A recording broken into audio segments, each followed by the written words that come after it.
श्रीमद् भगवद गीता के तीसरे अध्याय का नाम कर्मयोग है। इस अध्याय में श्री कृष्ण कर्मयोग की व्याख्या करते हैं। वे अर्जुन को समझाते हैं कि कोई भी व्यक्ति एक क्षण के लिए भी कर्म किए बिना नहीं रह सकता। अपने स्वभावगत गुणों से बंधे हुए सभी प्राणी हमेशा किसी न किसी कार्य में लगे रहते हैं।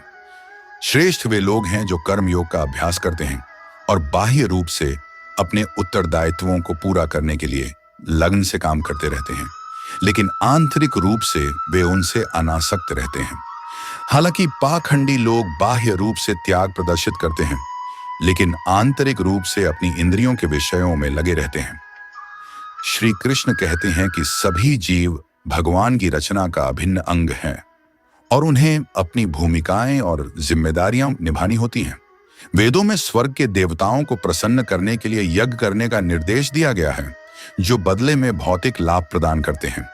इन यज्ञों से वर्षा होती है, जो पृथ्वी पर जीवन के निर्वाह के लिए खाद्यान्न उत्पादन में सहायता करती है।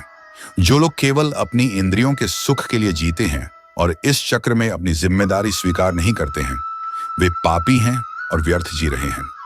हालांकि श्री कृष्ण कहते हैं कि जब कार्य या निर्धारित कर्तव्य भगवान के प्रति दायित्व के रूप में किए जाते हैं, तो उन्हें भी यज्ञ माना जाता है।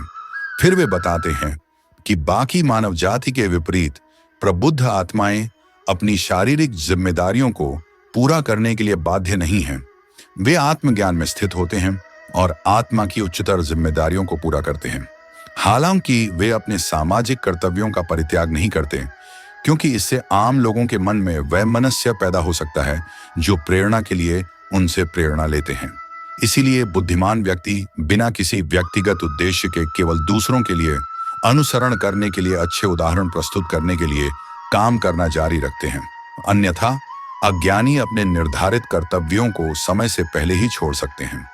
श्री कृष्ण ने प्रबुद्ध राजा जनक का एक ऐसा ही उदाहरण दिया है, जिन्होंने एक आदर्श राजा और पिता के रूप में अपने सांसारिक कर्तव्यों का पालन किया।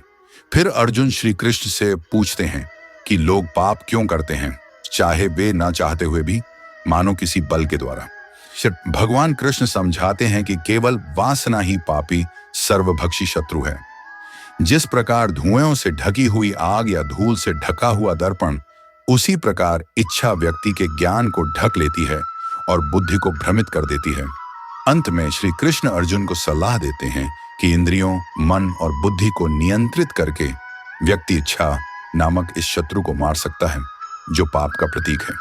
कर्मयोग अध्याय में श्री कृष्ण ने कई बातें बताई हैं, जिनका सारांश इस प्रकार है।